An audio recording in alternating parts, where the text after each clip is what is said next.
tu as fait de nous et pour nous, en nous réveillant ces jours nouveaux, en remettant en nous le souffle de vie, le mouvement, la respiration et l'être, et en nous accompagnant de partout où nous sommes, et surtout nous amener présentement dans ton assemblée, dans ton église. Père, nous sommes devant toi et nous te prions de venir à notre secours, de venir porter ta main forte sur chacun,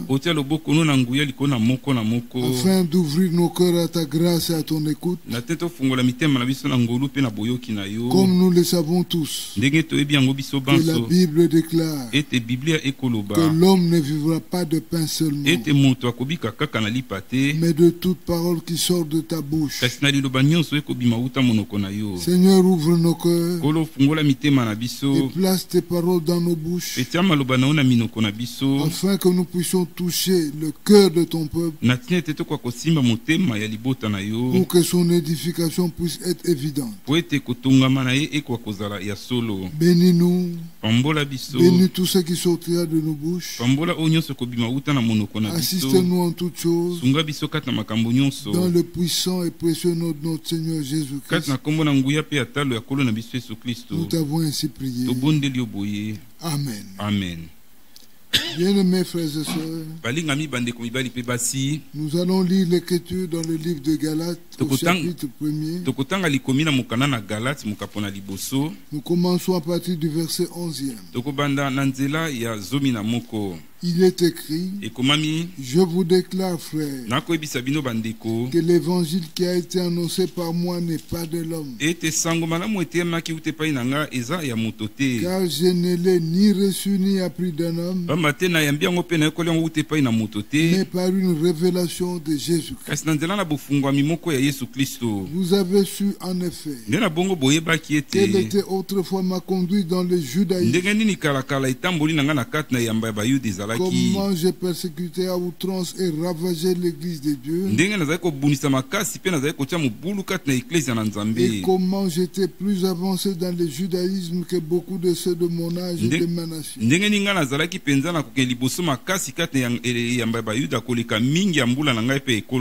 Étant animé d'un zèle excessif pour les traditions de mes pères,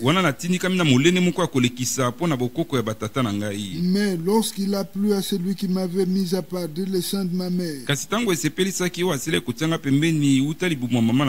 et qui m'a appelé par sa grâce, de révéler à moi son fils, afin que je l'annonçasse parmi les païens. Aussitôt je ne consultais ni la chair ni le sang, et je ne montais point à Jérusalem vers ceux qui furent apôtres avant moi, mais je partis pour l'Arabie. Oui, je revins encore à Damas. Les adieux de bénir sa parole et d'accomplir sa volonté dans le cœur de chacun.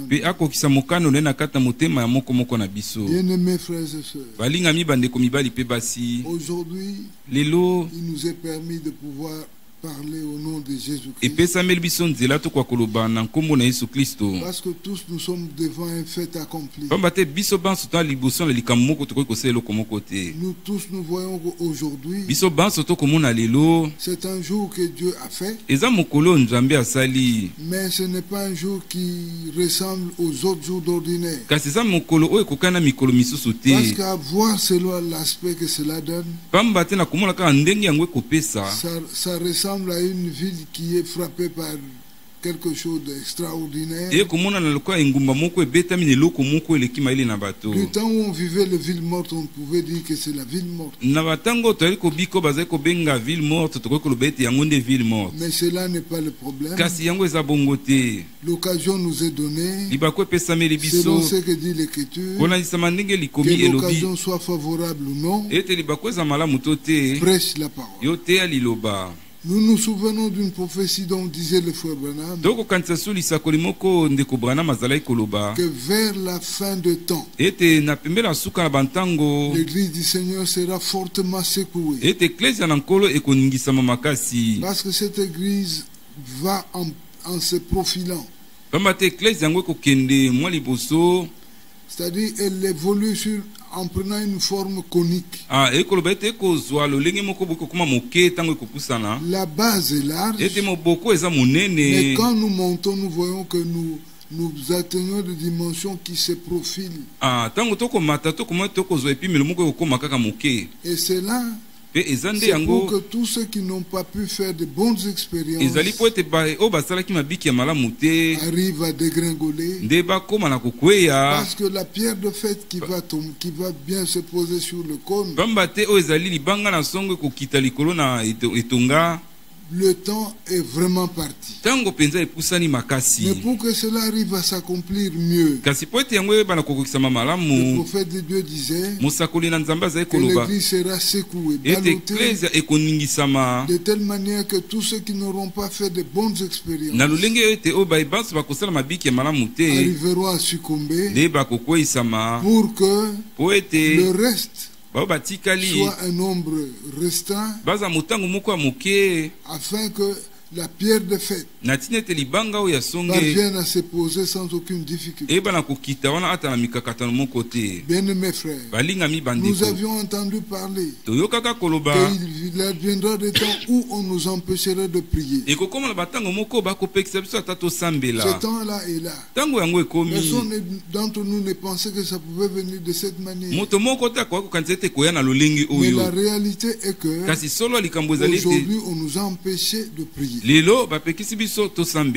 nous regardons, nous nous rendons compte que les personnes qui sont vraiment plus touchées dans cela, ou du moins les personnes qui sont visées, c'est nous. Parce que nous sommes les membres du corps de Jésus-Christ. Nous sommes les membres de son épouse. Souvenez-vous, frères et sœurs, que lorsque Jésus-Christ naquit, et que la nouvelle parvint à Hérode, il avait obligé hommage d'aller s'enquérir de la situation et de revenir lui informer. Mais comme le mage avait perçu les sentiments qui étaient en lui, Dieu n'a pas permis qu'il puisse rentrer par le même chemin. Et vous savez tous qu'Hérode fut piqué d'une colère extrême. Il a fait tuer tous les enfants de 0 à 2 ans. L'objectif c'était de pouvoir atteindre le Seigneur Jésus.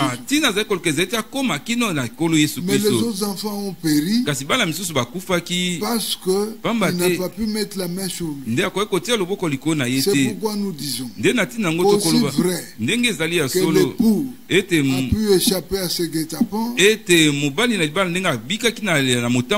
aussi son épouse arrivera aussi à échapper. Nous ne serons jamais retenus dans le pied du diable. Aujourd'hui c'est le coronavirus. Hier c'était autre chose. Comme hier, le résultat fut négatif. Aujourd'hui aussi, aucun fils de Dieu ne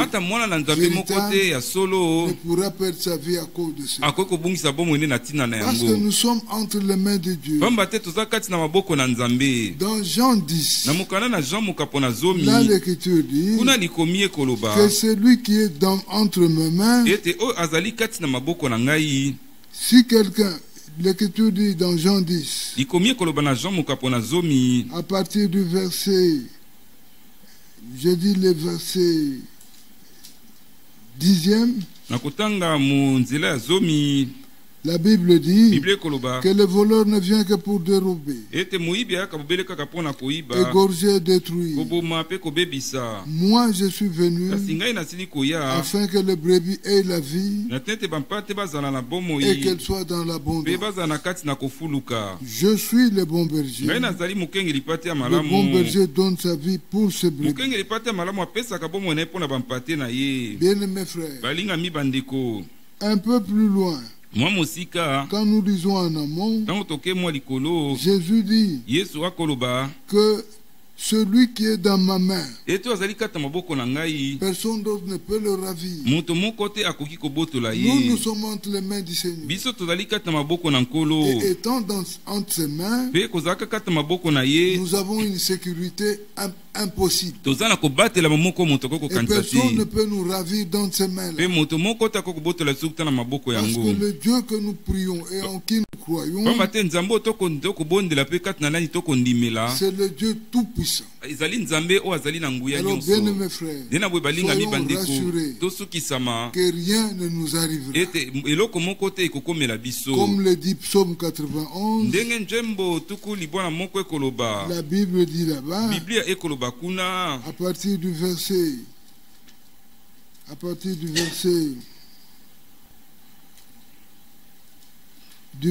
5, l'Écriture dit: tu ne craindras ni les terreurs de la nuit, ni la flèche qui vole de jour, ni la peste qui marche dans les ténèbres, ni la contagion qui frappe en plein-midi. Que 1000 tombent à ton côté et que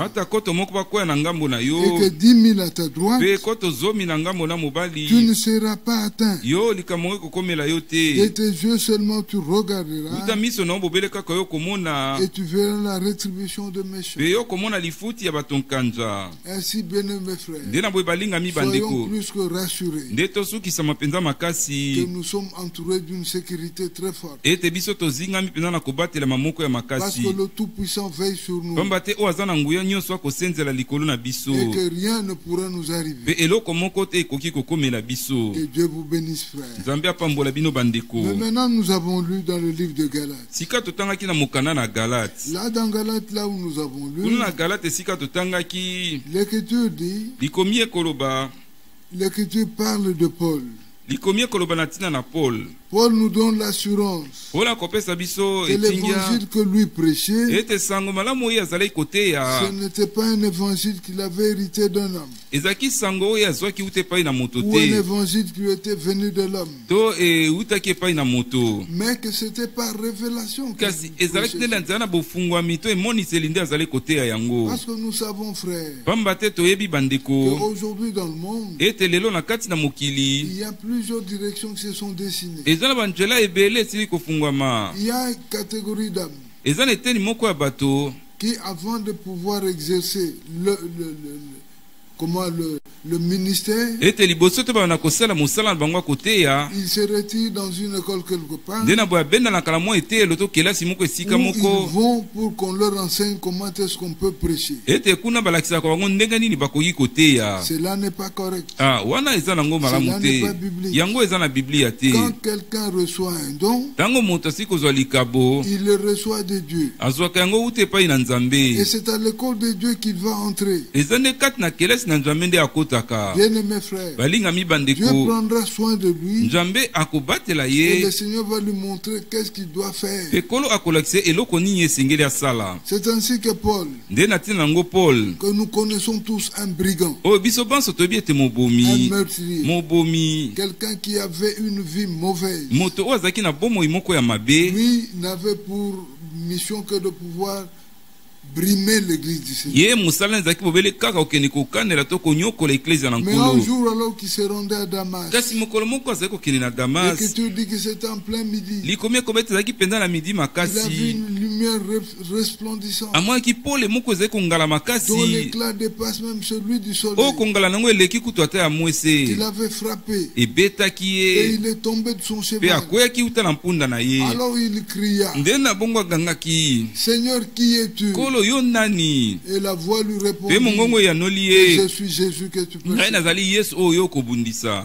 Il ne persécutait pas Jésus, mais il s'attaquait aux croyants. Et l'Écriture dit que si tu touches à un de mes fils, c'est à la prunelle de mon œil que tu as touché. Bien mes frères, vous pouvez vous évaluer quelle valeur nous avons devant le Seigneur. Paul pensait s'attaquer aux croyants, mais alors que c'était à Jésus-Christ qui s'était attaqué. Tout celui qui nous veut du mal offense Jésus-Christ. Et il rencontrera le Seigneur sur sa route. Ainsi, qui est cet homme qui, essayant de combattre contre Jésus-Christ, pourra sortir vainqueur? Il n'existe pas. C'est pourquoi, frère, nous sommes dans une sécurité grave. Parce que nous sommes sous la protection de Dieu. Alors c'est même Paul là qui écrit. Il dit maintenant que l'évangile qu'il prêche, il n'avait ni reçu d'un homme, ni appris d'un homme, mais que ce n'était pas une révélation de Jésus-Christ. Bien-aimés frères, le Seigneur s'est révélé à Paul. Dans la vie de Paul, Jésus s'est révélé de deux manières dans sa vie. Premièrement, il s'est révélé à lui pour lui donner la véritable connaissance de ce qu'il était. C'est ainsi qu'il dit au verset 16, de révéler à moi son fils, afin que je l'annonçasse parmi le pays. Nous sommes le fruit du ministère de Paul, parce que nous sommes des païens. Remarquez, frère, que Jésus-Christ s'est révélé à Paul pour lui donner l'évangile, lui donner la matière à pouvoir prêcher, dans laquelle il s'est vraiment dévoilé. Jésus-Christ a ôté le masque, parce que Paul était celui qui était sous le pied de Gamaliel. Il a grandi dans cet enseignement-là. Mais Gamaliel, c'est un docteur de la loi. Il ne connaissait pas toute la loi dans toute sa véracité. C'est ainsi que Paul, quand il a changé de camp, le Seigneur l'a pris. Et il a commencé à l'instruire. Il l'a enseigné. Il s'est révélé à lui. Au point que Paul parlait avec certitude, connaissant qui il enseignait. Il parlait de la part de qui. C'est ainsi que pour Paul, il n'y avait plus aucune difficulté. Paul savait qu'il n'y a pas trois personnes en Dieu, que Dieu est unique, mais il s'est révélé de différentes manières. Au ciel, nous avons Dieu comme Père, nous avons Dieu sur la terre comme Fils, et aussi en nous le Saint-Esprit. Paul savait qui était le Dieu véritable. C'est ainsi que partout où il allait, il ne prêchait qu'au nom de Jésus. Parce que c'était lui le Dieu véritable. C'est ainsi que quand nous lisons dans le livre de Romains, au premier chapitre, l'Écriture nous dit que Paul, Romains au chapitre 1er, l'Écriture dit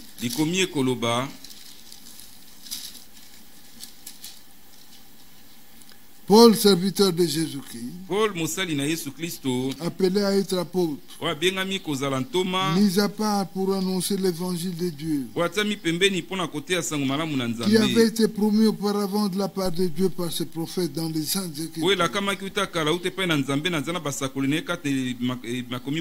et qui concerne son fils, né de la postérité de David selon la chair, et déclaré fils de Dieu avec puissance selon l'esprit de sainteté, par sa résurrection d'entre les morts, Jésus-Christ notre Seigneur, par qui nous avons reçu la grâce et l'apostolat, pour amener en son nom à l'obéissance de la foi tous les païens, parmi lesquels vous êtes aussi, vous qui avez été appelés par Jésus-Christ, à tous ceux qui sont à Rome, sont bien-aimés de Dieu, appelés à être saints. Le Seigneur s'est révélé à Paul. Il s'est réellement dépouillé. Paul savait que Dieu est unique. Quand il parlait de fils de Dieu, il savait ce que cela représentait. Le fils de Dieu, ce n'était autre chose que Dieu venu en chair. Alors, comme l'humanité était tombée, et que Dieu dans son amour complet, il voulait relever l'homme, Dieu s'est fait homme. Il est venu en Jésus-Christ pour porter le péché de l'humanité, afin de pouvoir sauver l'humanité. C'est ce que Jésus-Christ a fait. Alors c'est Jésus-là, les Saintes Écritures le présentent comme étant le Dieu véritable. Ça, nous pouvons le lire dans 1 Jean 5. Verset 20. Bien-aimés frères, nous vous annonçons le Seigneur Jésus-Christ, qui est le sauveur du monde, que Paul avait annoncé. Et Paul l'a fait parce que ce Seigneur s'est révélé à lui, lui donnant la matière à pouvoir enseigner. C'est ainsi que Paul avait de l'assurance de tout ce qu'il disait. C'est ainsi qu'au chapitre 2 il dit, mais au verset 5, par ton endurcissement et par ton cœur impénitent, tu t'amasses un trésor de colère pour le jour de la colère, la manifestation du juste jugement de Dieu.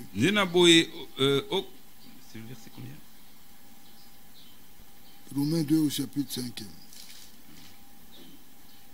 Ok, nanzala motema makasi na yo pe na motema ekenje na yo okomi tondisa bo ozali kitamoko ya nkanda pona mokolo ya nkanda pe akotalisa mamoyenge bene na isambisa bino Nzambe. Qui rendra chacun selon ses œuvres. Wa kozon tsepe na moko na nzama na misala na ye. Réservant la vie éternelle à ceux qui par la persévérance à bien faire. Obombelaka bomo na seko epai na ba oyo na nzala molende akosalaka malamu. Cherche l'honneur, la gloire et l'immortalité. O bako luka lokumu nkembo pe kozanga kokufa. Mais l'irritation et la colère. Kasi botomboki pe nkanda. À ceux qui par esprit de dispute. Ba oyo na nzala elimu sont rebelles à la vérité et obéissent à l'injustice. La tribulation et l'angoisse sur toute âme d'homme qui fait le mal. Sur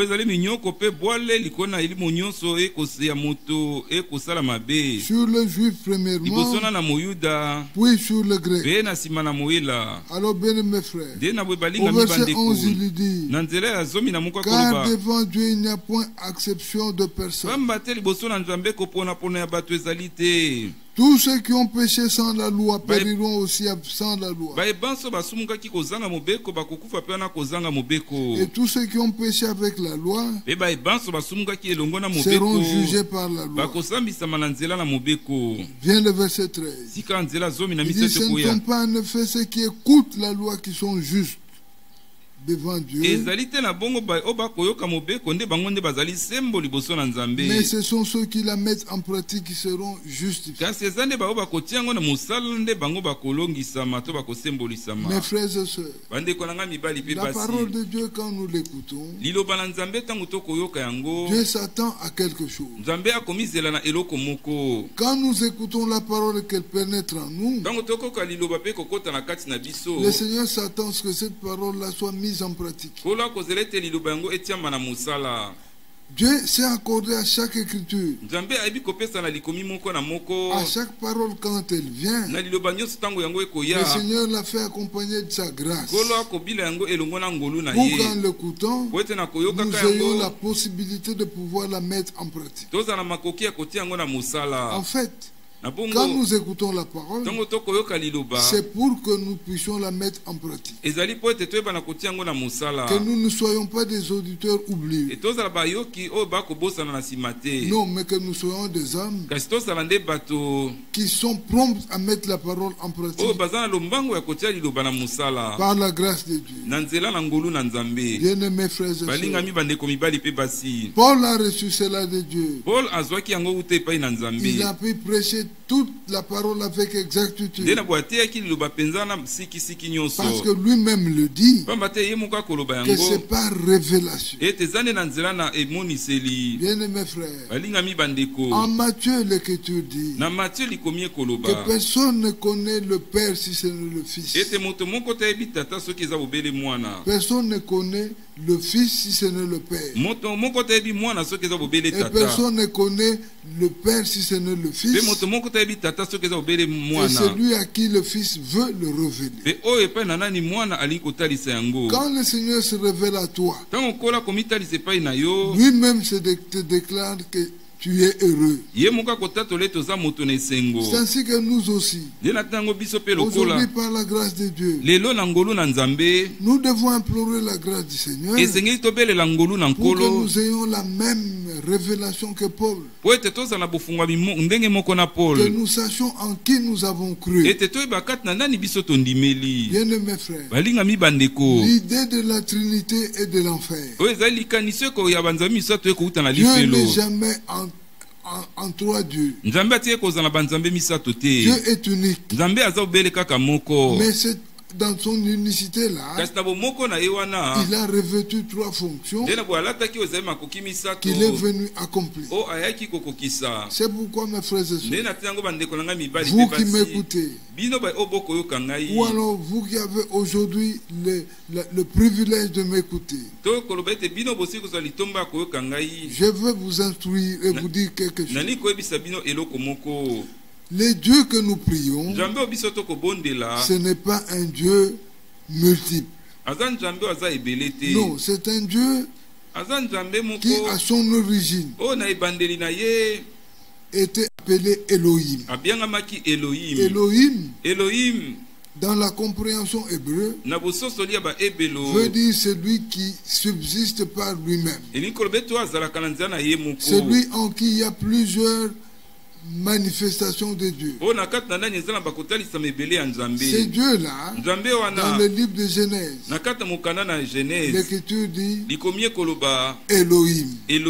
Oui, Elohim créa. Et quand l'Écriture dit qu'au commencement, ça ne veut pas dire au commencement d'Elohim. Non, cela veut dire c'est au commencement de ce que Dieu voulait faire. Dieu au commencement a créé le ciel et la terre. C'est alors qu'il y eut un commencement. Mais plus tard nous verrons que cet Elohim-là, c'est revêtu d'un autre attribut. Dans le livre du commencement, il est écrit Elohim Yahvé. Et en français, nous disons Éternel Dieu. Et tous nous savons que Dieu n'a ni commencement ni fin. Le Seigneur est éternel. Dans notre âge ici, dans notre génération, le Seigneur a appelé un homme du nom de William Branham. Et il a fait passer par les expériences véritables. Au point qu'un jour, ce frère-là s'était rendu dans un pays, je crois, aux Indes. Et là, il a rencontré des magiciens. Ces magiciens-là, dans leur incantation, ils pouvaient faire qu'une table puisse se soulever jusqu'à atteindre cette hauteur. Et cela avait beaucoup subjugué le frère Branham. Au point qu'il ne savait quoi faire. Mais heureusement, Dieu était avec lui. Quand ils ont pu faire encore cela, il y a une voix qui lui dit ordonne au nom de Jésus-Christ que cette table se fracasse. Et il a ordonné. La table se fracasse. Et ces hommes-là ne savaient quoi faire. Parce que eux, ils invoquaient le nom de Dieu. Bien-aimés frères, Dieu, ça veut dire objet, sujet d'adoration. Mais Jésus-Christ, c'est le Dieu Tout-Puissant. Alors, par cette expérience-là, le frère Branham fut rassuré qu'il était avec un homme très fort. Et cet homme-là, c'était le Seigneur Jésus. C'est ainsi que moi aussi, je vous invite. Si vous avez écouté l'évangile de Paul, Paul nous a conduit vers le Seigneur Jésus. C'est le seul homme qui peut nous assurer un salut éternel. C'est le seul homme qui peut faire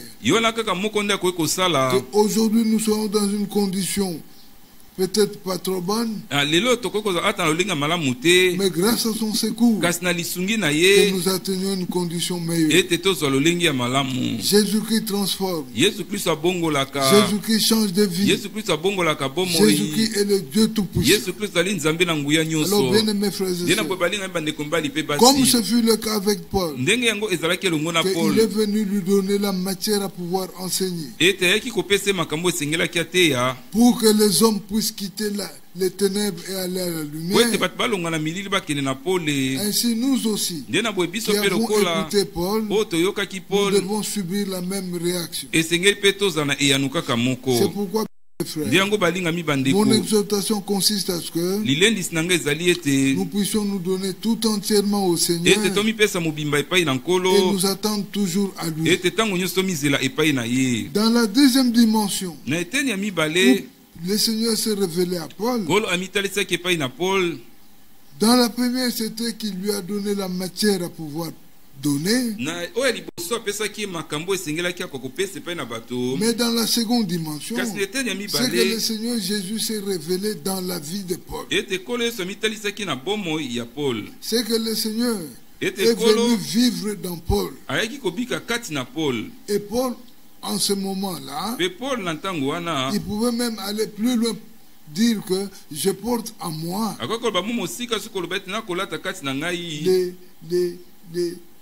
des stigmates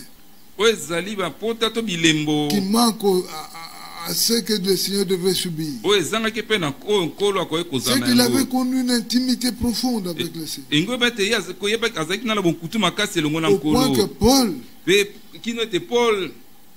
en le voyant, on pouvait penser que c'était une manifestation du Seigneur.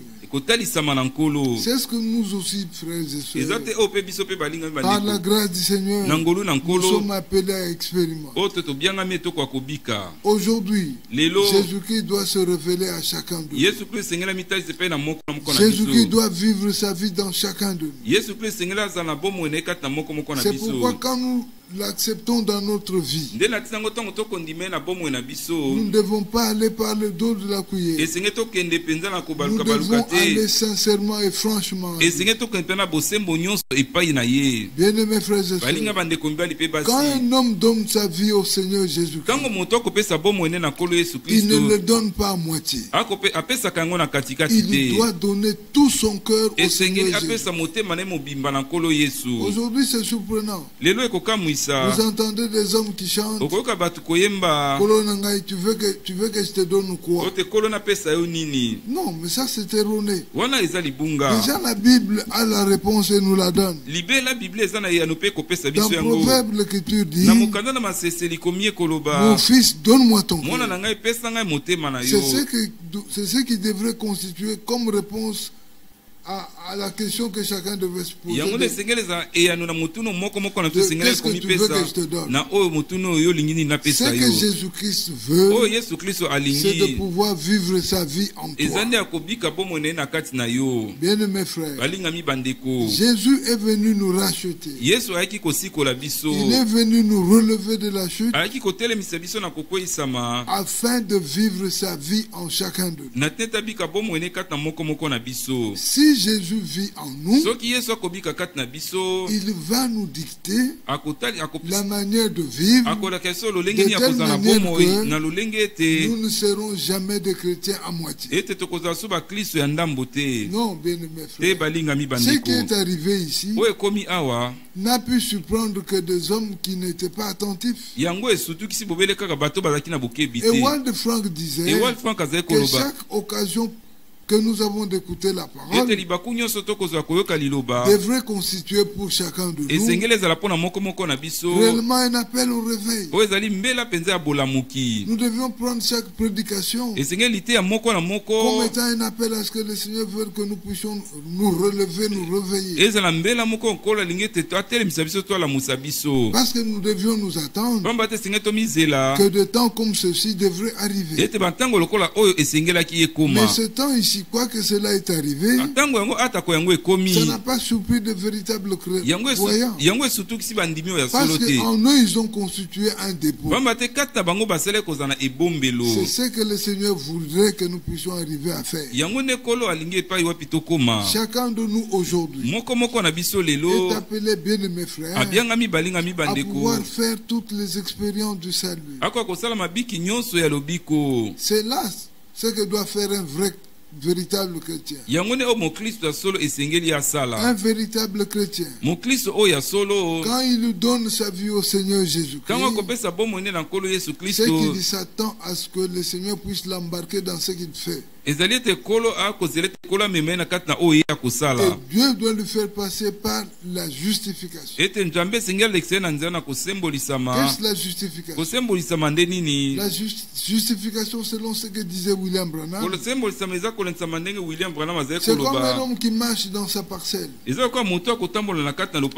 fait un tour à la poubelle, il jette le regard et il voit que là il y a un verre qui lui plaît. Alors le simple fait de plonger sa main dans sa poubelle et de tirer ce verre, c'est ça la justification. Bien-aimés frères et sœurs, le Seigneur nous a justifiés. Nous qui aujourd'hui avons écouté l'évangile, nous qui avons donné nos vies au Seigneur, le fait d'avoir accepté le Seigneur dans notre vie, c'est ça le fait que le Seigneur nous justifie. Mais comme nous avons été justifiés, l'étape suivante est que nous devons faire l'expérience de la sanctification. La sanctification, c'est quoi? C'est accepter de se dessaisir de tout ce qui peut t'empêcher de connaître la véritable conduite de l'Esprit. C'est tout ce qui peut obstruer la marche que tu as avec le Seigneur. Alors le Seigneur prend lui-même l'engagement de pouvoir te faire passer par la sanctification. Et nous sommes sanctifiés par la parole et par son sang. Bien-aimés frères, quand nous donnons au Seigneur, nous donnons de tout notre cœur. Nous n'avons pas une partie que nous retenons. Un croyant n'a pas de vie privée. Il n'a pas ce qu'il fait en cachette. Quand il y a un ça ne va pas, il le déclare au Seigneur. Il dit, Seigneur, regarde ce qui trouble ma conduite, c'est ça. Quand tu es passé par la justification, la sanctification, l'étape suivante, c'est le baptême. Alors, bien aimés frères, lorsqu'un homme reçoit la parole et que dans son cœur il exprime le désir de pouvoir donner sa vie au Seigneur en recevant le baptême, cet homme-là se tourne vers le Seigneur. Maintenant, lorsque le Seigneur veut répondre à cet homme-là, il le répond par le baptême de l'Esprit. Bien-aimés frères, aujourd'hui, le baptême du Saint-Esprit, c'est la condition sine qua non pour que nous puissions avoir la certitude de notre enlèvement. Bien-aimés frères, le Seigneur n'est pas théâtral. Le Seigneur ne fait pas de blagues. Dieu est rigoureux avec sa parole. Et il invite chaque croyant à pouvoir gravir toutes ces marches-là et enfin avoir la certitude que l'enlèvement est pour nous. Bien-aimés frères et sœurs, maintenant, quand tu es baptisé de l'Esprit, il y a une étape qui reste, c'est le scellement. Et le scellement, c'est dans l'âme. Quand le Seigneur scelle une personne, c'est qu'il lui donne l'assurance que plus jamais tu ne pourras te perdre. William Branham disait que le scellement, c'est le sceau que Dieu applique sur le cœur jusqu'à la destination. C'est ce que le Seigneur veut que nous tous nous puissions passer par là. Alors bien aimés frères, aujourd'hui tout est possible. Le Seigneur nous a tout donné. Nous vivons un âge où non seulement nous avons reçu le prophète, mais aussi Dieu a pris soin de nous envoyer son serviteur fidèle et prudent. Le serviteur fidèle et prudent a pour rôle de pouvoir distribuer la nourriture, donner la nourriture aux autres domestiques du Seigneur, pour qu'eux aussi à leur tour puissent le dispatcher aux frères et sœurs. C'est un temps particulier où le Seigneur lui-même veille. Il veille pour que rien de contraire à ce qu'il fait ne puisse prendre place. C'est ainsi que nous sommes à l'aise et nous vous disons des choses qui ont été dites auparavant et qui ont encore été redites en ce temps, et que nous aussi nous prenons soin de vous le dire. Bien-aimés frères et sœurs, c'est que nous vous disons et que dans l'étape où nous sommes présentement, l'Église est arrivée à la phase de l'achèvement. L'achèvement, c'est la phase finale qui consiste à ce que on puisse mettre la dernière main, les dernières retouches sur le point essentiel pour que la beauté de la maison puisse ressortir. Mais la maison du Seigneur, c'est nous. Et aujourd'hui, le Seigneur met sa dernière retouche dans nos vies. C'est pourquoi, mes frères et sœurs, nous n'avons pas honte de vous dire qu'aujourd'hui, le Seigneur a tout fait. Dieu nous avait promis un nouveau cœur.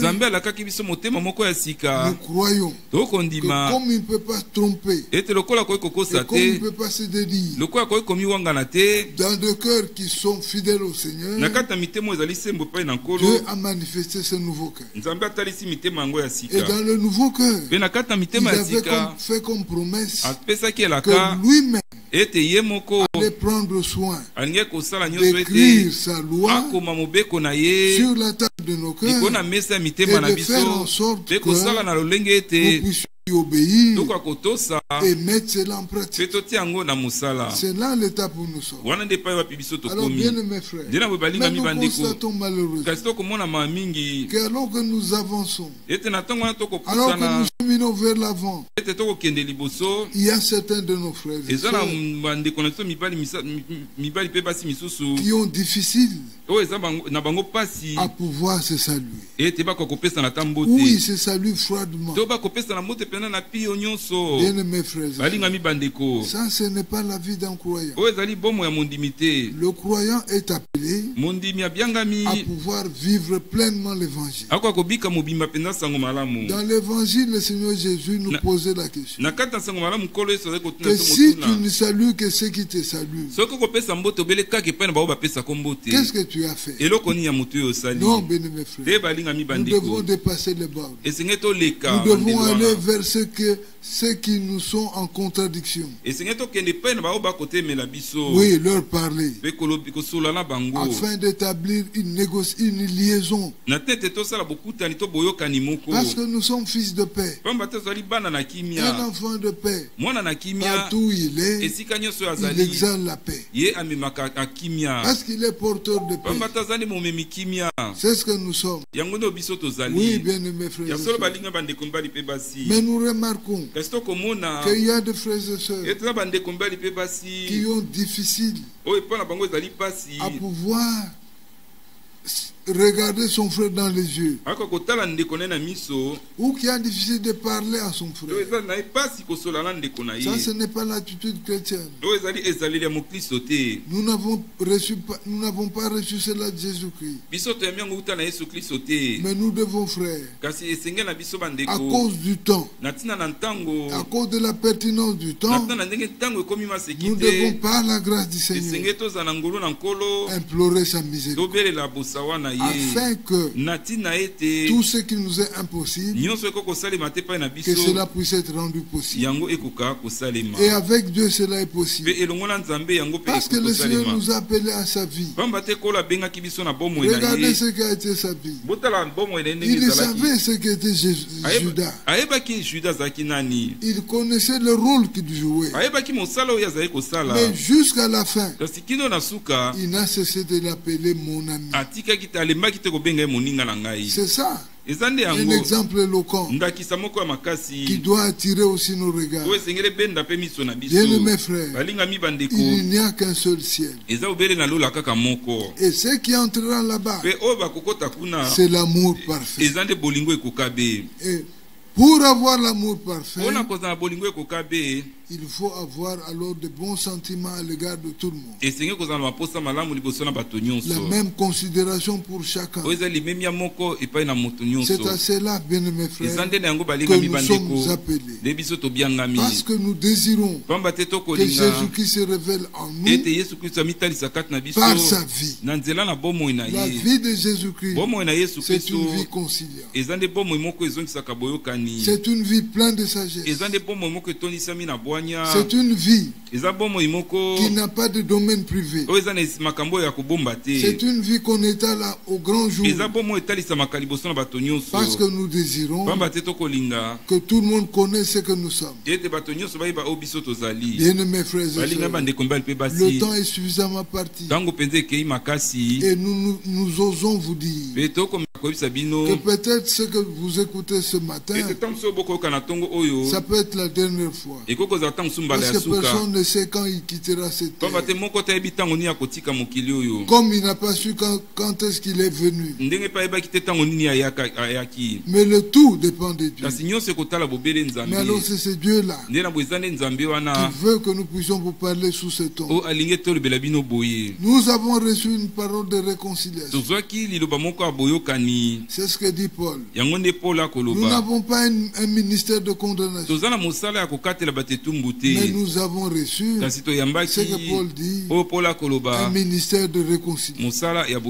Par réconciliation, nous ne devons pas seulement être réconciliés avec le Seigneur et croiser les mains et dire que la chose est arrivée.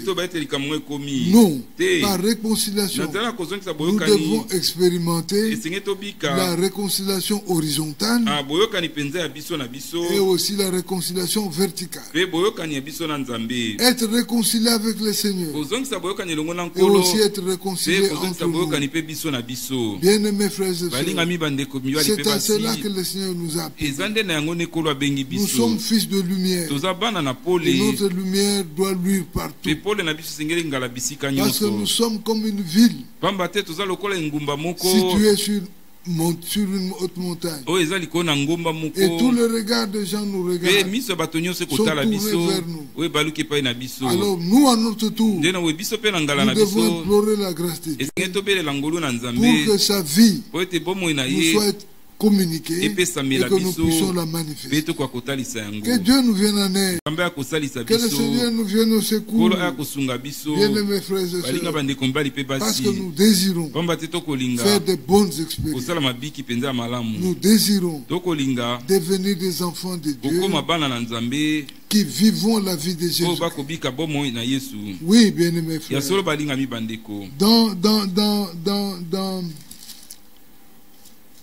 Dans Galates, là où nous étions, dans Galates 1, l'Écriture dit là-bas, attendez que je retrouve un peu ça, dans Galates 1, l'Écriture dit au verset 15, mais lorsqu'il plut à celui qui m'avait mis à part dès le sein de ma mère et qui m'a appelé par sa grâce. Bien-aimés frères, c'est ça ce que le Seigneur fait dans chacun de nous. Dans le livre des Éphésiens, dans Éphésiens, au chapitre 1er, le verset 3e nous dit, en Dieu, en lui, Dieu nous a élus avant la fondation du monde. Et ici en Galates, Paul dit, mais lorsqu'il plut à celui qui m'avait mis à part dès le sein de ma mère. Cet appel ici vient après celui d'Éphésiens. Parce que dans Éphésiens, le Seigneur nous a élus alors que nous n'étions même pas encore avec une forme. C'était avant la fondation du monde. Dieu nous avait déjà élus. Mais alors que ici, Dieu le met à part dans le sein de sa mère. Bien-aimés frères, nous comprenons par là que la prédestination est plus grande que l'appel que Dieu adresse à un homme. Regardez, nous sommes dans Jérémie. Dans Jérémie au chapitre 1er, l'Écriture dit là-bas, Jérémie au chapitre 1er, l'Écriture dit, Jérémie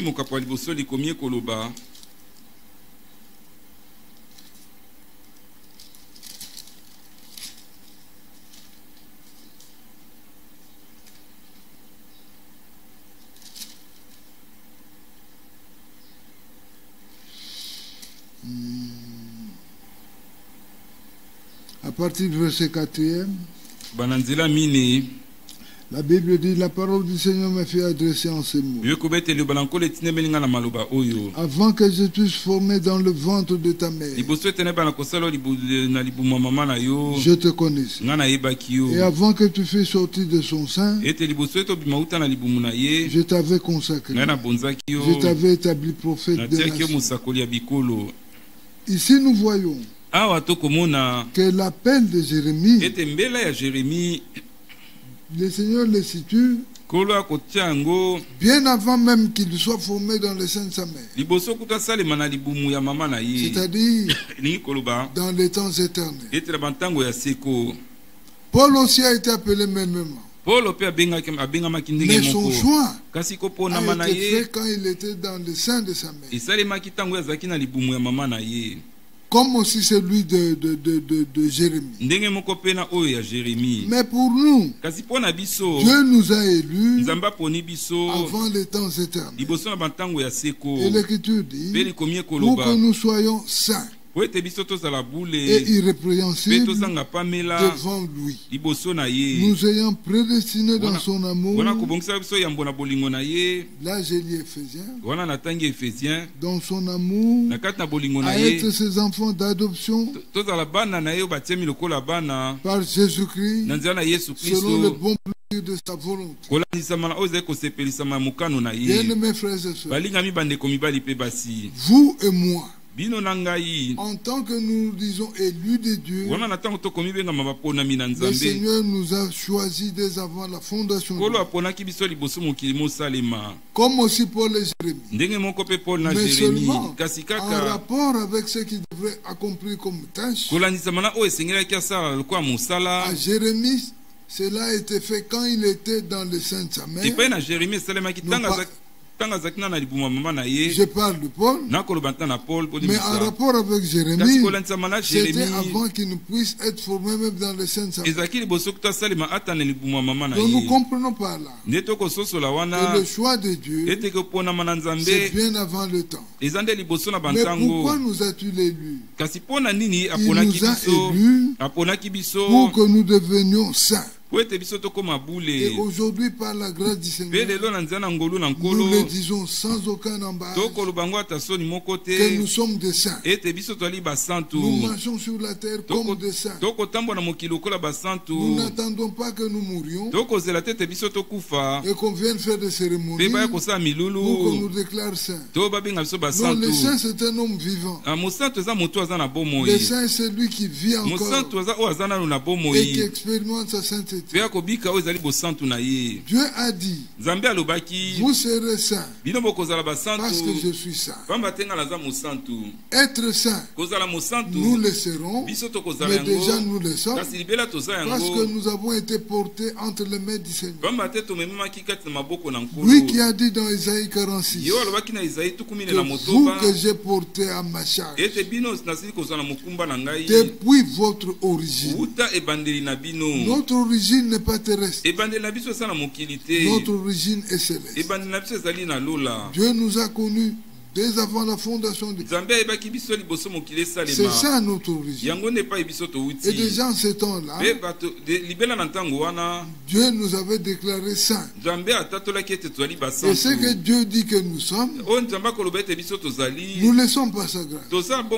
C'est pourquoi nous parlons aujourd'hui en disant au monde que si vous cherchez des saints vivants, nous voici, nous sommes là. Nous le sommes, non par nos propres efforts, mais parce que Dieu l'a dit. Alors bien aimés frères, là dans Éphésiens, dans Galates 1 là, l'Écriture dit, mais lorsqu'il a plu à celui qui m'avait mis à part dans le sein de ma mère et qui m'a appelé par sa grâce de révéler en moi son Fils. Bien aimé frère, lorsque le Seigneur Jésus s'est révélé à Paul, la vie de Paul changea. Nous l'avons dit. qu'il s'est révélé de deux manières. D'abord, il lui a donné l'évangile pour qu'il aille l'annoncer aux païens. Et ensuite, il s'est révélé dans la vie de Paul. Il est venu avec sa vie, entrer dans celle de Paul, pour pouvoir conduire Paul. C'est ainsi qu'à partir de ce moment-là, Paul dit dans Ephésiens 3, il dit au verset 7e, Philippiens 3, mais ces choses qui étaient pour moi de gain, je les ai regardées comme une perte à cause de Christ. Bien-aimés frères et sœurs, ça peut être ton cas aussi ou le mien. Nous avons aujourd'hui certaines valeurs que nous considérons à un plus haut point, au point d'égaler cela avec le Seigneur. Mais si le Seigneur se révèle dans notre vie,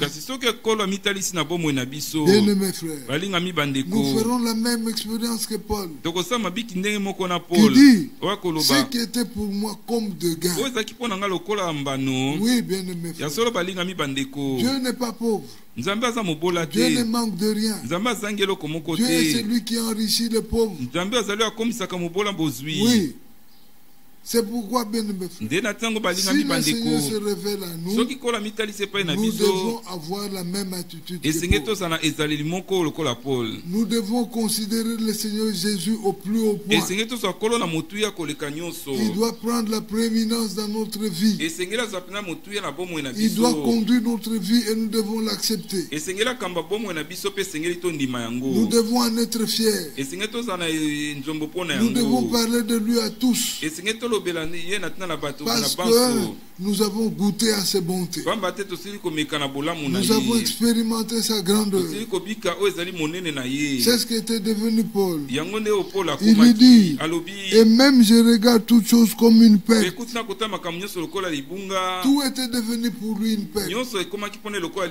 Pourquoi? Parce qu'il désirait à tout prix gagner Jésus.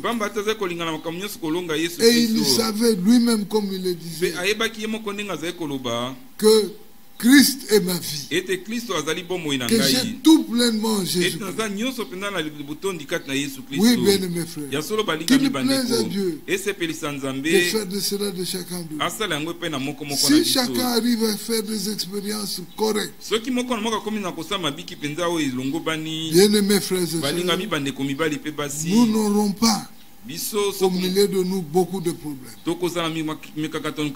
Parce que chacun devrait s'occuper à ne faire que du plaisir à Jésus. Chacun ne regarderait pas ses intérêts. Aujourd'hui, nous avons difficile à pouvoir accepter que Jésus prenne la prééminence dans notre vie, parce que nous avons des intérêts égoïstes. Nous avons des péchés chéris. Nous avons difficile de nous en débarrasser. Bien aimé frère, mais celui qui nous a appelés, ce n'est pas un homme, c'est le Seigneur Jésus. C'est celui qui a créé le ciel et la terre. C'est celui qui est le plus grand et le plus fort. Celui qui peut tout. C'est celui qui avait changé la vie de Paul et qui peut te changer aujourd'hui. Oui, bien aimé frère, il dit, à cause de l'excellence de la connaissance de Jésus-Christ mon Seigneur, pour lequel j'ai renoncé à tout. Paul a renoncé à tout. Tu peux aussi renoncer à cela. Bien aimé frère, quand il dit que j'ai renoncé à tout, ce n'est pas qu'il a renoncé aux choses qu'on peut déconsidérer. Non, il a renoncé à tout ce qui était essentiel pour lui. Tout ce qui pouvait faire entrave avec la vie de Dieu. Bien-aimés frères, Paul n'est pas un homme qui a vécu au ciel. C'est un homme qui a vécu sur la terre avec une tête et deux mains, deux bras, deux pieds, deux jambes. Oui, c'est pour vous dire, frère, que l'expérience par laquelle il est passé est aussi possible pour chaque homme. C'est question d'évaluer l'ouverture que nous donnons à Dieu. Paul, tellement qu'il savait qu'il était un mauvais. Bien-aimé frère, quand le Seigneur l'a appelé, il a considéré cela. Il a vu que non, réellement je me conduisais et que l'occasion m'est arrivée de pouvoir changer de cap. Ça peut être ton problème ce matin. Bien-aimé frère, ne regarde pas ce que tu es. Ne regarde pas ce que tu as fait. Mais regarde plutôt la grandeur de Dieu qui peut changer, transformer ta vie, qui peut te venir en aide de résoudre tes problèmes, qui peut te mettre à l'abri de beaucoup de choses. Car l'Écriture dit que le nom du Seigneur, quel est le nom du Seigneur? Le nom du Seigneur, c'est Jésus. C'est une tour forte. Et les justes s'y réfugient et se trouvent en sûreté. C'est ce nom-là que je voudrais que ce matin, que nous tous nous puissions l'expérimenter. Bien-aimés frères, croire au Seigneur Jésus-Christ, se croire réellement à tout ce que Dieu a fait pour toi. Oui, bien. Et l'Écriture dit au verset 9, non, verset 8, la suite, il dit, et je le regarde comme de la boue, afin de gagner Christ. Oui, bien-aimé frère. Connais-tu la boue? La boue, c'est vilain. Oui. Quand il a plu, et que de l'eau a stagné quelque part, en fin de compte, c'est la boue qui apparaît. Et cette boue-là est regardée dédaigneusement par chacun. Personne n'ose même plonger ses pieds là-bas. C'est comme cela qu'était réduit tout ce que Paul avait comme considération. Paul n'est pas différent de nous. Oui. Si le Seigneur l'a fait de Paul, il peut le faire également de toi. C'est question de lui faire confiance. Mon frère, ma soeur, Jésus-Christ est vivant. Jésus-Christ transforme encore. Jésus-Christ donne encore la vie. Jésus-Christ guérit encore. Et il peut le faire encore aujourd'hui pour toi. C'est question de pouvoir te livrer à lui. Puisses-tu le faire? Bien-aimé frère, et au verset 9 il dit, et d'être trouvé en lui, non avec ma justice. Bien-aimé frère, dans Ésaïe 64, l'Écriture dit que j'aime. Attendez que je retrouve un peu ça. Ésaïe 64. Là, l'Écriture dit,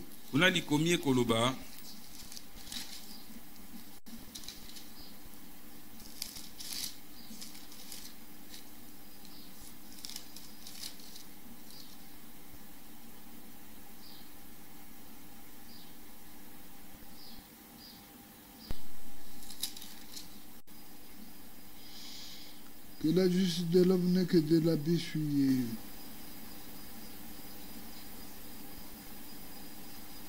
Attendez un peu. Verset 5. 64, verset 5. Oui, au verset 5 d'Ésaïe 64, l'Écriture dit, nous sommes tous comme des impurs, et toute notre justice est comme un vêtement souillé.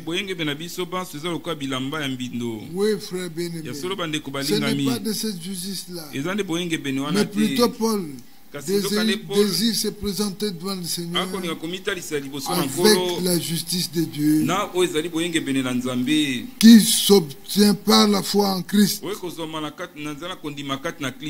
La justice qui vient de Dieu par la foi. Oui, frère. Si tu as la foi, tu peux expérimenter cette justice. C'est la justice qui peut te sauver devant le Seigneur. Ce n'est pas la justice qui vient de toi-même. Crois au Seigneur Jésus-Christ et il te fera grâce de cette justice. Afin de connaître Christ et la puissance de sa résurrection et la communion de ses souffrances en devenant conforme à lui dans sa mort, pour parvenir, si je le puis, à la résurrection d'entre les morts. Mais dans de bonnes versions c'est écrit, si je puis, à la première résurrection d'entre les morts. Parce que nous savons tous qu'il y a deux résurrections. Il y a la résurrection qui interviendra tantôt avant que l'enlèvement puisse avoir lieu. Et il y a aussi une résurrection qui interviendra avant le millénium. Toute résurrection qui s'opère avant le millénium est comprise comme étant la première résurrection. Bien aimés frères, et c'est à cette résurrection-là que Paul voulait participer. Moi aussi, je voudrais par la grâce de Dieu vivre cela. Parce que tout celui qui ressuscitera avant le millénium, bien aimé frère, il sera taxé d'heureux. Alors bien aimé frères et sœurs, c'est ça ce qui était la volonté de Paul.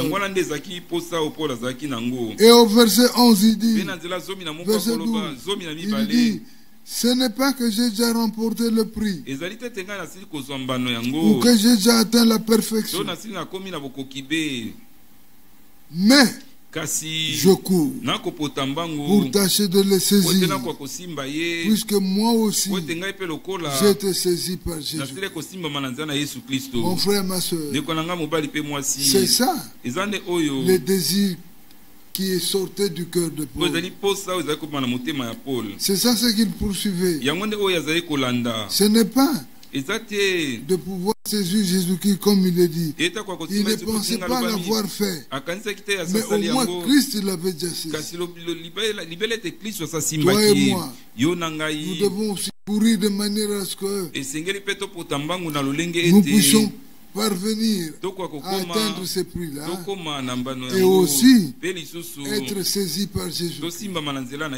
Bien aimés frères et sœurs, si Jésus-Christ nous saisissait, oh mes frères, nos vies seraient différentes.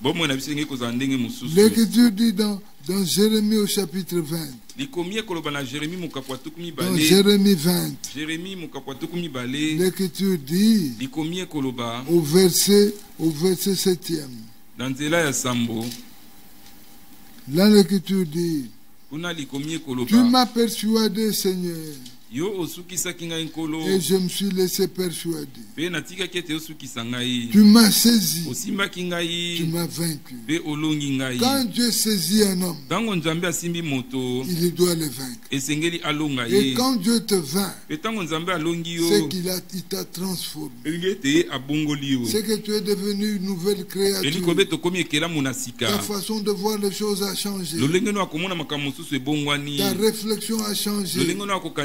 Ton raisonnement a changé. Parce que maintenant tu es régénéré. Oui frère, désirons que le Seigneur nous saisisse. Dans Psaume 73, là il dit, Psaume 73, l'Écriture dit,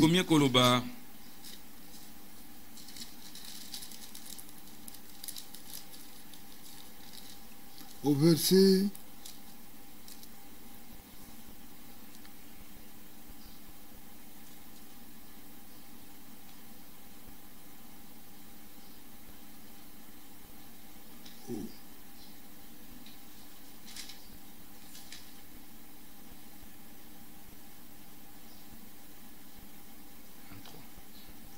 il dit,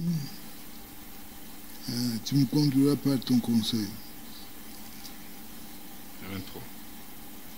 23. Oui.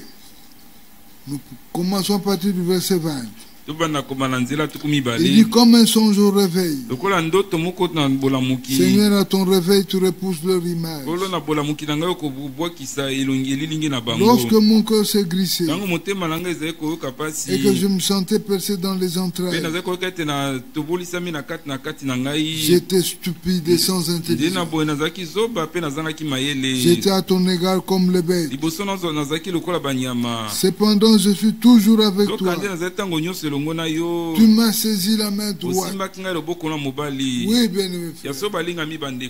Quand il t'a saisi ainsi et qu'il t'a fait passer par toutes ces expériences-là, là tu es prêt. Tu es un candidat pour l'enlèvement. Et l'étape suivante, c'est que tu m'as saisi la main droite. Tu me conduiras par ton conseil. Oui. Tu me recevras dans la gloire. C'est ce que nous tous nous aspirons. Que le Seigneur veuille accomplir ça pour chacun. Oui, bien-aimé frère. Le Seigneur est prêt et engagé à le faire. Mais le problème, c'est nous. C'est nous qui ne voulons pas nous donner totalement lui. C'est nous qui gardons encore des choses dans le fin fond de nos cœurs. C'est nous qui nous donnons en hésitant. Non, bien-aimé frère. À Dieu on se livre totalement. À Dieu on se donne à cœur perdu. Oui, bien-aimé frère. Dieu veut, selon ce qu'il a dit dans sa parole. Dans Jean 14, il est dit, il dit, croyez en Dieu, croyez en moi. Jean 14, nous lisons pour le verset. Que votre cœur ne se trouble point. Croyez en Dieu et croyez en moi. Il y a plusieurs demeures dans la maison de mon Père. Si cela n'était pas, je vous l'aurais dit. Je vais vous préparer une place.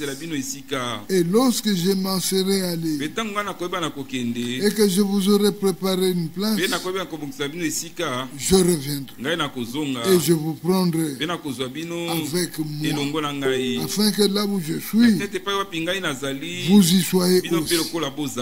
Oui, bien-aimé frère, c'est une promesse que le Seigneur va accomplir avec ceux qui se laisseront préparer par lui. Si aujourd'hui nous nous rétractons, Dieu ne viendra pas nous chercher, parce que le Seigneur a mis à notre portée toutes choses. Il est écrit dans 2 Pierre, je crois, que sa divine puissance nous a donné tout ce qui contribue à la vie et à la piété. C'est pourquoi nous disons, bien aimé frère, que si aujourd'hui nous vivions le contraire de cette promesse, dans Deutéronome, au chapitre, je ne sais pas si je vais me retrouver, dans Deutéronome au chapitre 22, je crois.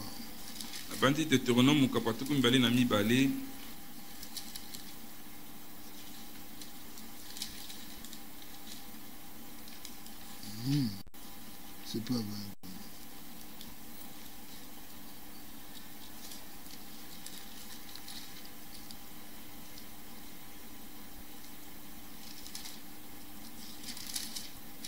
Dans Deutéronome, là, il est écrit, je ne sais pas.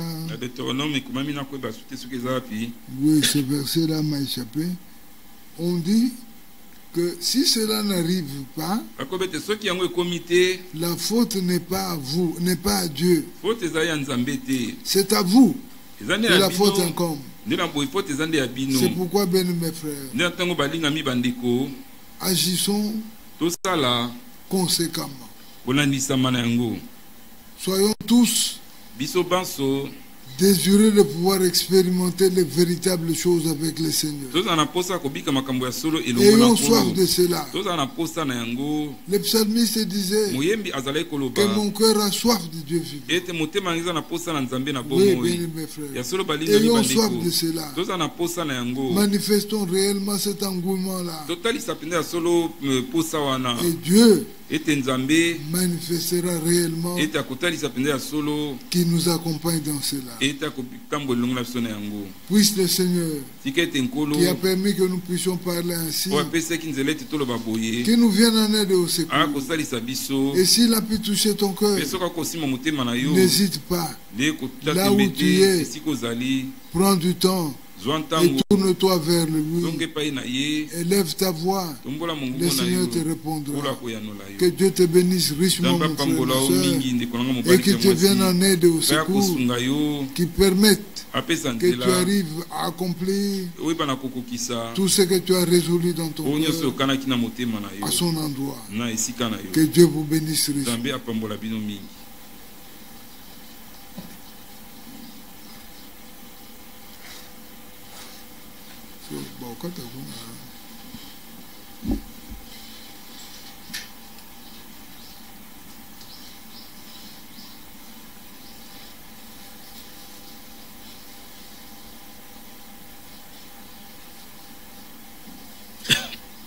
C'est fini.